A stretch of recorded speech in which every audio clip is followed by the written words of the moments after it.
luxury hotel in the heart of the city to a tropical paradise, Pico de Loro, a jewel for those looking for a quick escape from the hustle and bustle of city life.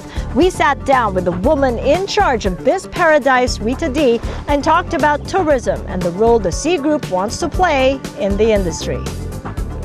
Good to have you, Miss Rita. Thank you so much for inviting us here. It's so lovely. It's always a pleasure. So how is retirement coming along? Because you retired about what? Nearly 2 years ago. Almost 2 years ago, but I never feel I've really retired. I always keep myself busy. This beautiful... So this is busy for you? I mean, it looks like a retirement haven. Busy enjoying life here. Life, you know, this Pico de Loro is run by really good staff. Professionals actually. They have all experience abroad and local. So it's really not any big job for us to do as directors. But you're the boss. You're the boss of this resort. After 44 years in the airline industry, you've made that big shift. Yes. How's the transition been? Oh, there's really not much of a transition because while I was still working for the airline, I was already a director here. And it just works perfectly together. If you have two good products, they just merge. They just work together well. They complement each other and all that, and there's never really been a transition for me. You have to keep the members engaged and have them keep coming back with guests, because this is the only way that you can actually have your earnings. That's right. And to sustain it. So how do you keep creative? Yes, it's never ending. You know, we first had to learn what the members want. That's important. We have more than 2,000 members, and going to them, like asking them what they want, is not always the most effective. So we have a system wherein the members log in all their wants and likes and dislikes. It's like a wish list. It's a wish list. Whatever they want in the world. Yes, exactly. Pico de Loro will deliver. Yes. And you've been open since 2008.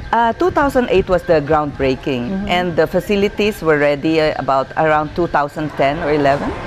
And now it's 2016. And you have 2,000 members? We have more than 2,000 members so far. And you want to grow that membership to what? To break even? You've already broken even. No, we have broke even actually already. In fact, we're happy that we have already in the last 2 years been making profit.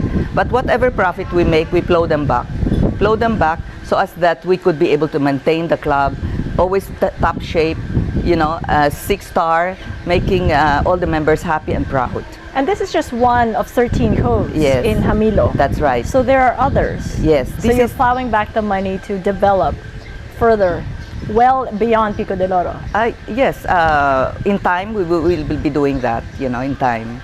Yes. And Pico de Loro is one of half a dozen properties within the SM Hotel Group, led by Betty C. That's right. How did Betty C bring you into this group? Well, actually, about 5 years ago, she invited me to the opening of the country club here. I didn't know much about Pico de Loro except that whatever I just read, you know, in the papers. So when I came here, I was so fascinated, and I told her, "Oh my gosh, you mean we have something like this in the Philippines?" Wow, you know, I think she felt really that I really love the place, and she of course know that I enjoy going to the beach. And she didn't even tell me it was the opening of the country club. I was garbed in, you know, in a swimming suit with a topper, and I didn't even know. It was a complete surprise. But she was just smiling all the time during that day, and I guess that's the reason why they asked me to be right there one and of their then, independent. Betty asked you to run this resort, this beach yes, development. That's right. Did you Not say yes? right away, but in about a year or so. I said, of course, I said yes. Oh my goodness, I love this place. You know, I wish I could work out of here. I was telling my colleagues in Singapore Airlines when I was still then working. But then you were still in the airline industry. I was still in the airline. So you couldn't take on a new job, and you were also retiring at that time. And I know that you said you wanted to travel the world. You wanted to see Cuba first. Yes. So did Betty give you the time to see Cuba? Oh yes. You know, being an independent director, you don't really have to do work, the everyday work here. It's not a real job, except that we just lead and give directions to the, you know, she has complete professional staff here that's running the resort. We have a general manager for the club and the hotel, people in the PR, people in marketing. They do everything just fantastic. All we have to do is just to keep the standard and to make sure that we are doing it on the right direction. That's all we do. And indeed, Yeah. you take on a certain standard here because most of the staff have come from other global hotels. That's right. You've worked in places like Peninsula, as well as Philippine Airlines, Yes. Singapore Airlines. You've even been designated in the Nordic countries. That's right. I was working with Philippine Airlines in their Stockholm office, and Stockholm is one of the 4 countries that in Scandinavia, and I had to take care and learn the language, learn about the people, and make them fly Philippine Airlines, of and course. drink some schnapps. Did you get used to that? Yes. Well, you know, learn the language, and of course, you start always with a glass of schnapps with the Nordic people. I really like them. I go there a lot. I go back a lot. I miss all the food and all that. I was just there for about 5 years. And do you think that being a woman and a Filipina at that gave you the extra advantage to actually sell the Philippines to them? Isn't always the case, Kathy. You know, it's always, you know, I think we're probably prettier than men. But, you know, they don't take offense. But you know, that time that I was there, Philippines was really not yet so known. And so seeing me and having to sell the country and then selling the airline was something they really caught their attention, and in having to do business with Philippine Airlines. And what are you taking back from that foreign experience? Because you've spent a sizable number of your life Yes. overseas. Yes. What do you take back from there and bring it here? And what works well here in this kind of culture as you Yeah. head up Pico de Loro? Well, you know, having the exposure is quite important. You know, I also travel a lot after that, having been with the airlines for so long. What I found that that was so important is to keep the standard, a certain standard. As you enjoy the best things in life when you work and when you travel and working with good international chain companies, you get to learn the standard. So what my contribution is to bringing back to Pico de Loro is that certain standard that I share with them all the time. So that Pico de Loro, the mantra here is raising the standard non-stop. That's our mantra here at Pico de Loro. Where does that leave your rivals? I mean, I'm thinking of rivals within your own competitive space. Yes. Who would you consider your rivals, and what are you doing to ensure that that gap with them stays wide? Well, there are many choices. I don't find them as rivals. I never have any rival because we're friendly to each other. However, what probably I would like to say that we have, maybe they don't have, that I know of, is that we have a real wide beachfront. It's like just this cove, we have a 1.5 kilometers wide beachfront.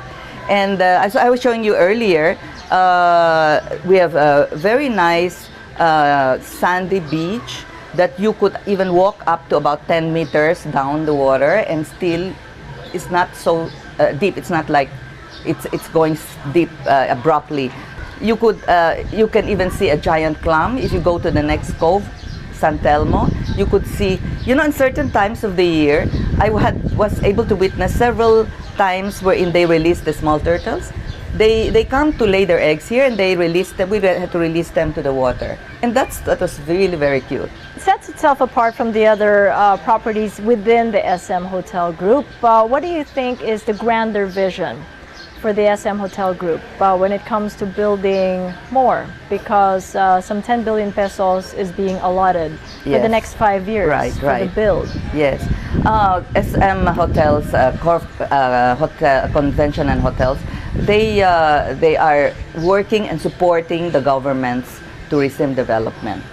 And you're right, in the next 5 years there will be a lot more hotels to be built, you know, in the country.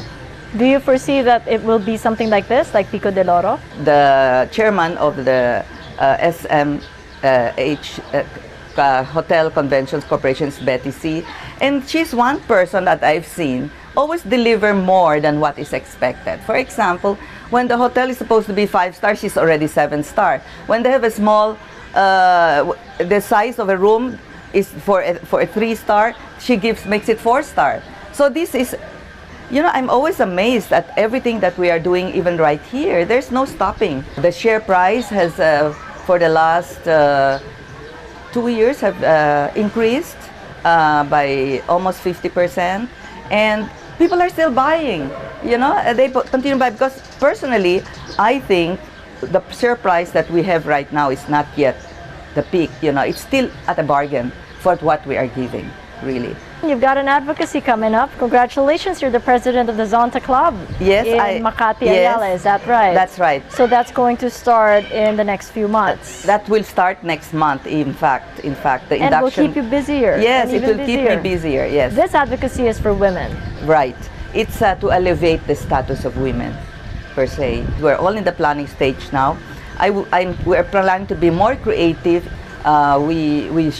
We give them machines and all that to be able to come up with their projects. And then we even, how many years ago was that? That we even were able to release some inmates that were like 70 and up years old. So that's one of the things we do. And for child protection, we have actually adopted Chameleon Association. This is one of the child protection projects that we are having. So these two will come in handy, and what we need to do is to continue what we're doing, but to do more exciting projects. Well, thank you so much for joining us. Really appreciate the time, appreciate the invitation. And thank you very much for coming. Really, you should come back more often.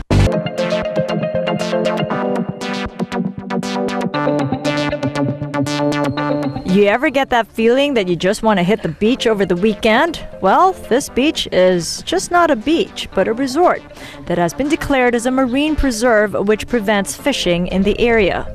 We spotted some animals enjoying their day of relaxation in the middle of the sea, from interesting birds to bats and turtles to sea urchins, all the way back to shore. And when the setting of the sun came, an enchanting purple sky unveiled. It was time to call it a day, without beauty ever fading in what is more than just a beach. That's it for the show. Thank you so much for watching. I'm Kathy Yang. See you again next week.